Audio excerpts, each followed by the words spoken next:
Fala galera, bem-vindos a mais um vídeo. E nesse vídeo a gente vai ver um pouquinho sobre Data Frame. Do ponto de vista de análise de dados, pessoal, Data Frame é um dos mais importantes objetos em R. Isso porque, pessoal, a gente consegue armazenar dentro de Data Frames vários tipos de dados em forma de coluna, tá? Acho que a principal diferença entre um Data Frame e uma lista é que o Data Frame ele vai ter vários objetos dentro dele, vários vetores. Porém, esses vetores precisam ter o mesmo tamanho, para poder a representação do data frame ser tabular. Então, aqui exemplificando novamente, o data frame pode ser comparado com uma planilha, né, com uma tabela do Excel. Ele tem a mesma estrutura, aparentemente, de uma matriz. Vamos supor que eu estou caracterizando um animal, vamos supor que seja um cachorro. Né? A gente pode colocar aqui, por exemplo, cor, raça. Veja aqui que são colunas do tipo caractere, né?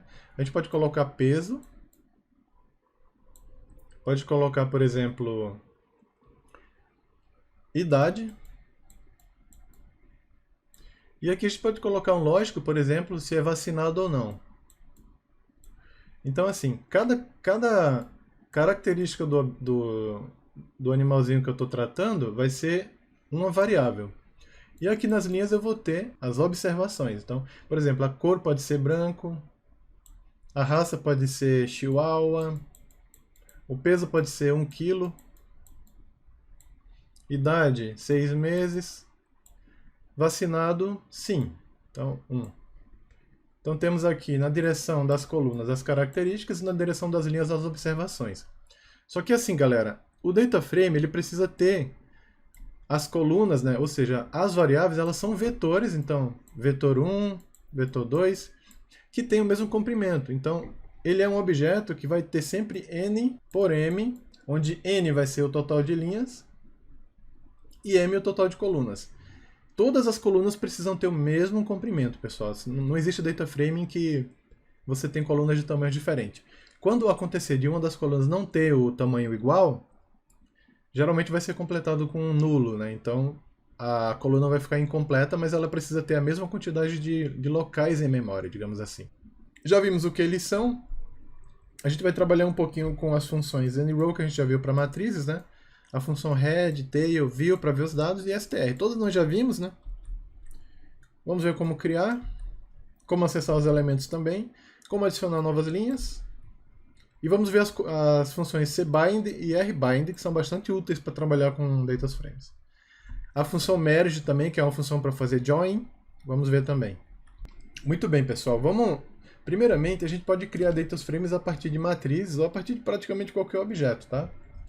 E como essas coisas são tudo muito simples em R, a gente pode usar a função data.frame. E aí a gente pode passar aqui os objetos que a gente quer para o nosso data frame. Por exemplo, se eu criar um data frame assim somente com um vetor, ele vai criar um vetor para mim do tipo coluna, claro, né? E aí, como eu não dei nome, ele vai inventar o nome. O R vai tentar inventar o nome, tá? Mas o ideal sempre é você trabalhar com nomes, tá? Então você cria basicamente assim, você vai passar o nome do seu objeto, o valor do seu objeto, vírgula, para poder criar o próximo, x2 igual, vamos supor aqui, letters 1 a 4. DA. Veja que agora já tem um objeto mais estruturado, olha só. x1 e x2 são as colunas, x1 igual a 1, x1 igual a 2 até 4 são as observações. Nós também podemos criar data frames a partir do comando asDataFrame. Então, naquele objeto cars que ele é do tipo DataFrame já, né? Então, mas se ele tivesse do tipo matrix, se ele tivesse com o tipo matrix, a gente poderia usar asData.frameDB. E o objeto vai estar aqui do mesmo jeito. Vamos lá, primeiro a gente pode ver, ó. Quando o objeto é do tipo matrix, geralmente o R representa como numérico, porque só tem um tipo de dado. Mas ele apresenta duas dimensões, é 1, 6, 2, 2. E quando eu converto para data frame, isso aqui muda e agora passa a ter 6 observações e 2 variáveis. A gente consegue acessar objetos de data frame usando a mesma lógica das matrizes, usando o operador colchetes.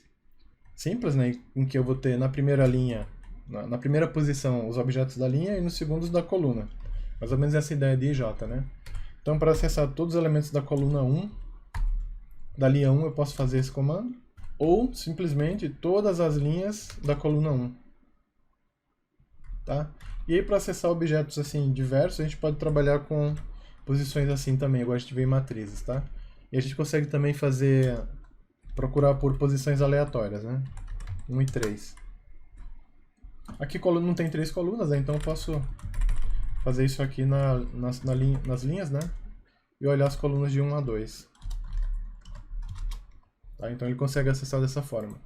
Para criar valores, a gente também consegue criar a partir do comando do cifrão, né? Abrindo um objeto. Posso, por exemplo, criar um novo elemento, que seria, vamos supor, produto.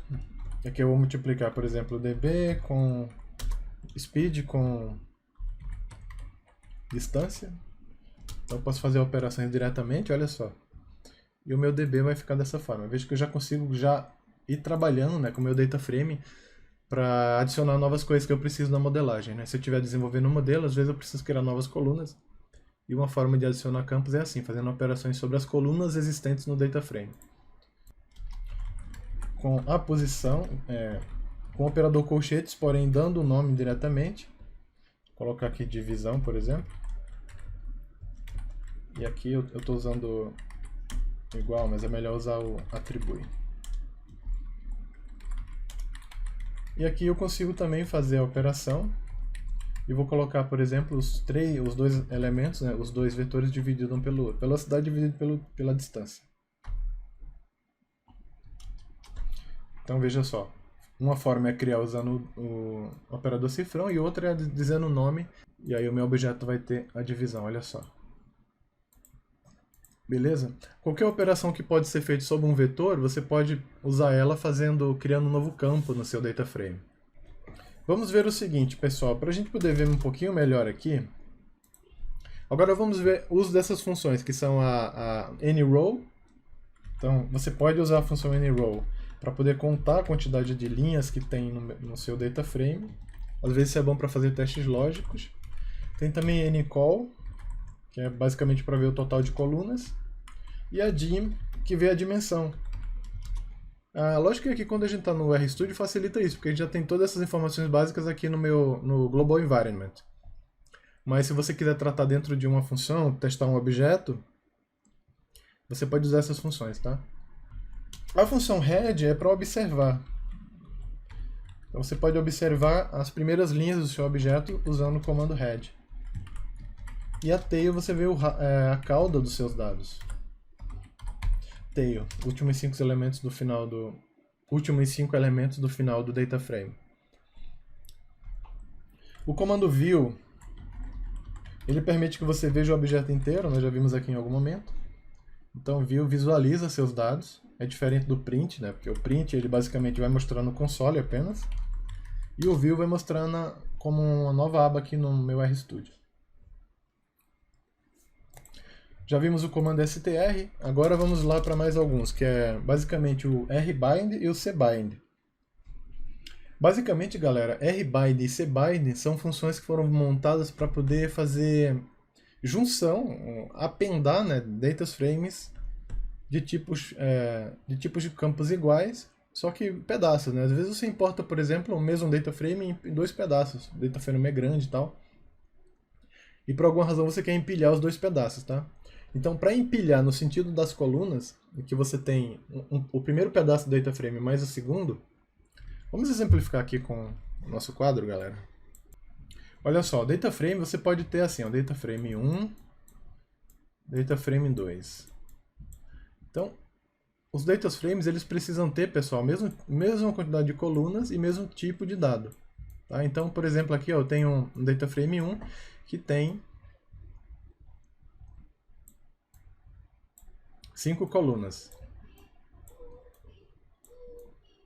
Então, se as colunas são de mesmo tipo numérico, né? Numérico, caractere, caractere, através do comando rowbind, rbind, você faz esse data frame virar um só. Você junta tudo e você vai ter um data frame grandão, né? Esticado aqui com todos os dados, tá? Então, beleza, é para isso que serve. Daí quando é a função rbind, né? Daí quando é a cbind, a rbind, R vem de row, ou seja, você vai appendar as linhas do teu data frame, tá?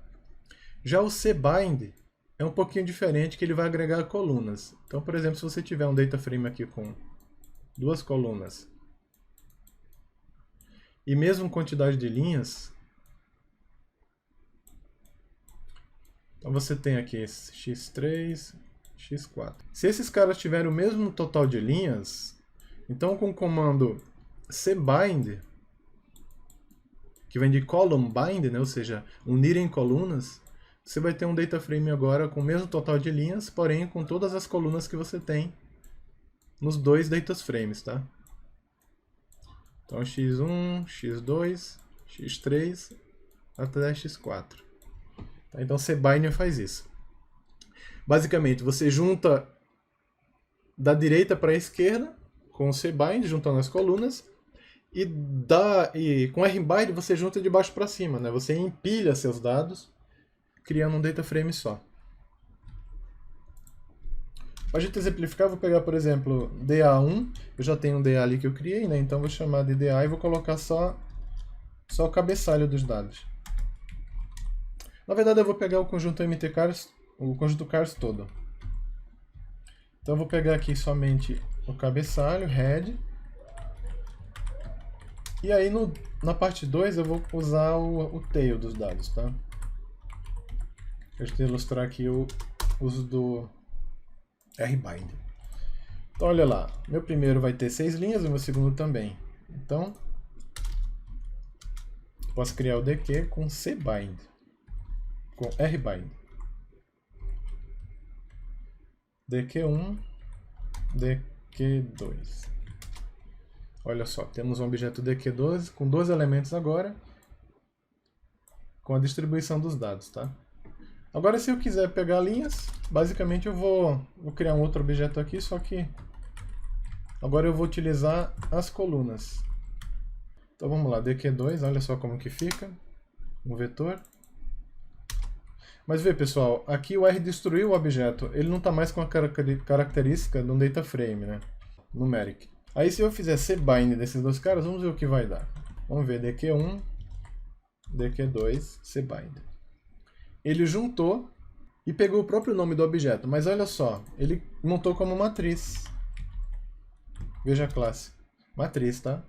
Então, para que isso não aconteça, que você queira preservar o teu data frame, o ideal é você fazer o seguinte, pessoal. Aqui, olha só, você pode usar o argumento drop igual a falso, porque assim o R vai garantir que o objeto que vai sair não é um vetor, né? Ele vai preservar a estrutura do data frame original, tá bom?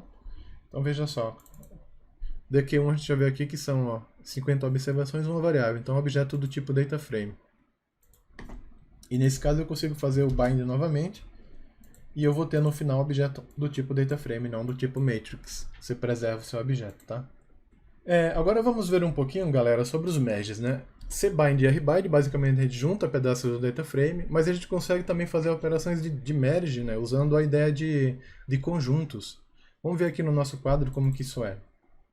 Então vamos lá, pessoal. A função merge ela é uma função bastante completa no R, que ela permite fazer joins, né? Fazer junção de conjuntos de dados a partir de uma chave. E a merge ela tem vários tipos de possibilidades de merge. E para representar bem, a gente pode fazer o seguinte, ó, vamos supor que a gente tem um conjunto de dados A e um conjunto de dados B.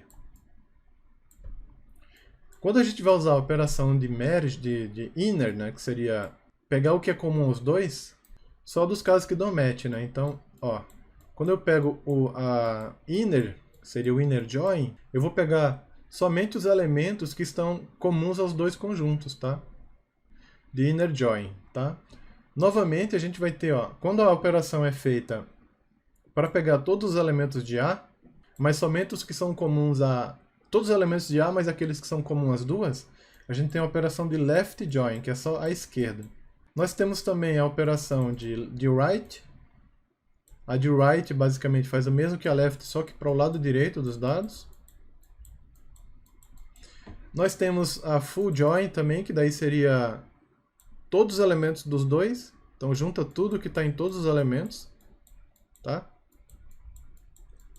Também pode ter outras variações, que é basicamente o caso em que a gente quer só o que não é só o que é comum, ou melhor, a gente quer tudo que tem em cada um dos conjuntos de dados, mas quer remover a intersecção, tá?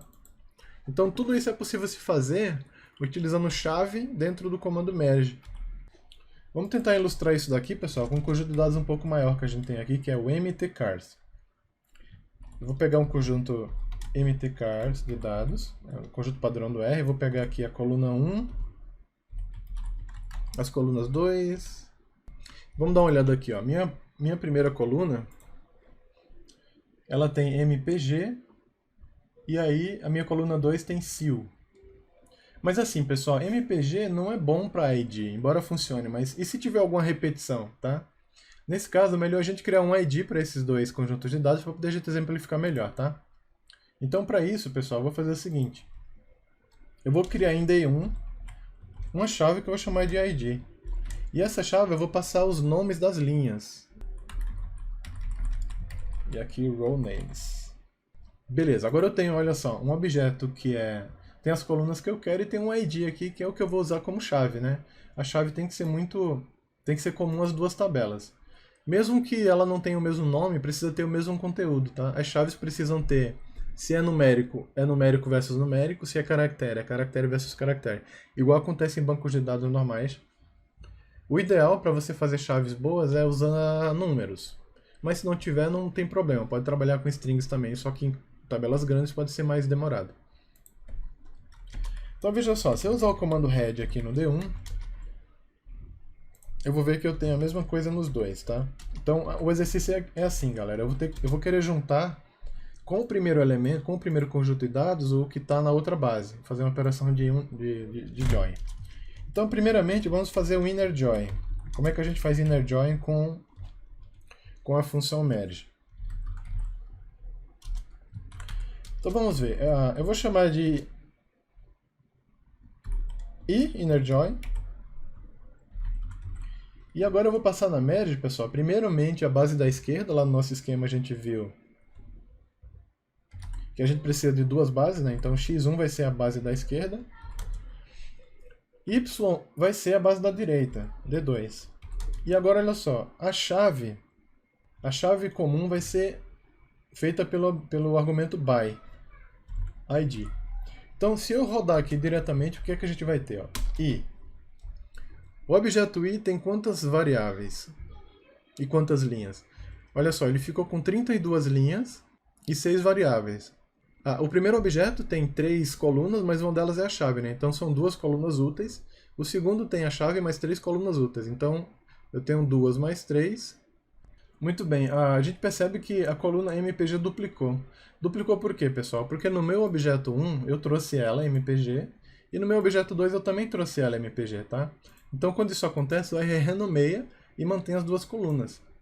Então o ideal nesse caso é você não ter na tua tabela, nas suas tabelas que vai fazer o join, colunas de mesmo nome. Aqui eu vou tirar, então, vou deixar coluna 3, 4 e 5. Então agora eu tenho um objeto certinho, olha só. mpg, sealdisk, php e draft, que são basicamente os complementos aqui. E o id ficou com os nomes dos veículos que foram usados como chave, tá? Mas aqui, o R fez o que aqui, né? Ele trouxe todos os elementos que são comuns às duas tabelas. A gente não tem como diferenciar, pessoal, porque, por exemplo, os dois conjuntos de dados têm o mesmo comprimento em linhas, tá? Mas se eu fizer o seguinte, se eu pegar somente uma amostra... Bom, galera, então para exemplificar o caso do left join, em que eu vou manter tudo que está no conjunto de dados do lado esquerdo, eu vou usar o mesmo ID, que é pelo próprio argumento by, mas agora eu tenho esse argumento aqui, que é, por exemplo, all x, tá? Então se eu disser que all x igual a true, ou seja, eu quero que todos os elementos que estão no A voltem, e os que estão comuns também voltem, comuns em A e B. Tá? Então LJ vai ficar assim, ó. Agora eu tenho novamente 32 linhas, só que nos locais em que não houve match, né, que não teve dados no B, o R joga NA em todos. Beleza? Mas ele repete o que está em A. para fazer o write, mesma lógica, mas agora a gente usa GHT. A gente usa a lógica do... Pode usar all x igual a false ou all y igual a true. Eu prefiro usar o all y igual a true para poder preservar a direção da minha união, né? Então o meu conjunto agora RJ vai ter tudo que tem em B. Porém, como o A tem todos os dados, né? Nesse caso, todos os dados que estão em B estão também em A, tá bom? Então por isso que ele não deu nenhum NA. Muito bem, então agora para a gente ver o full join, que seria basicamente tudo que tem em tudo, a gente usa o comando merge, mas agora a gente usa o argumento all igual a true. Tá? E nesse caso eu vou ter todos os elementos das duas tabelas. E nesse caso eu vou ter todos os elementos das duas tabelas. Vamos ver FJ como é que fica. Olha só, eu tenho 16 observações e 6 variáveis. Porém, galera, olha só. Os objetos que não tem match da base A, eles vão aparecer como NA. E vai acontecer assim, que ele vai basicamente trazer todos os dados das duas colunas, tá? Então é full join, tudo de tudo vai vir. Só que nos casos em que não tem match, não tem correspondência, aí ele vem como NA, beleza? Bom, galera, isso é tudo por hoje, então. Aprendemos um pouquinho sobre manipulações de data frame. Muito obrigado por terem assistido. Se estiver curtindo, já sabe, né? Dá aquele like aí para fortalecer o nosso trabalho. Valeu, fui!